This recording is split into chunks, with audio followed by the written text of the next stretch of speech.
Petrol, diesel, CNG விலை உயர்வால் சாமானிய மக்களின் வாழ்வாதாரமே கேள்விக்குறியாகியுள்ளதாக திமுக தலைவர் மு.க.ஸ்டாலின் தெரிவித்துள்ளார். இதில் இருந்து ஒன்றிய அரசு மக்களை எப்படி காக்கப் போகிறது எனவும் கேள்வி எழுப்பியுள்ளார். நாடு முழுவதும் பெட்ரோல் விலை லிட்டருக்கு ரூ. 3.14 அதிகரிக்கப்பட்டுள்ளது. விலை உயர்வு மூலம் சென்னையில் 1 லிட்டர் பெட்ரோல் ரூ. 103.98 அதிகரித்துள்ளது. டீசல் விலை லிட்டருக்கு ரூ. 3.11 உயர்ந்து ரூ. 97.47 விற்பனை செய்யப்படுகிறது. அமெரிக்கா ஈரான் போரை காரணம் காட்டி பெட்ரோல், டீசல் விலையை ஒன்றிய பாஜக அரசு உயர்த்தியிருப்பது மக்களை அதிர்ச்சியில் ஆழ்த்தியுள்ளது. இது தொடர்பாக திமுக தலைவர் மு.க.ஸ்டாலின் வெளியிட்டுள்ள சமூக வலைதள பதிவில் மக்களின் தலையில் ஒன்றிய பாஜக அரசு அடுத்தடுத்து பாரத்தை போடுவதாக குற்றம் சாட்டியுள்ளார்.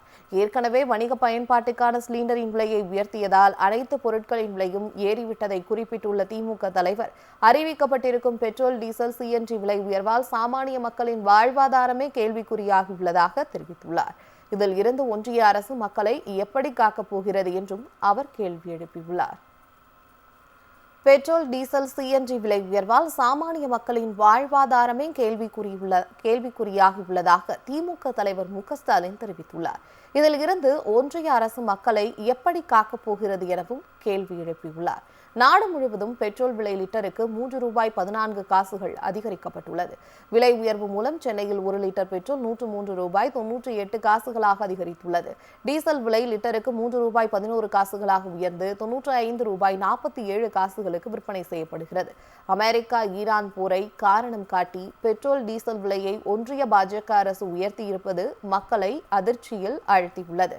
இது தொடர்பாக திமுக தலைவர் மு.க.ஸ்டாலின் வெளியிட்டுள்ள சமூக வலைதள பதிவில் மக்களின் தலையில் ஒன்றிய பாஜக அரசு அடுத்தடுத்து பாரத்தை போடுவதாக குற்றம் சாட்டியுள்ளார்.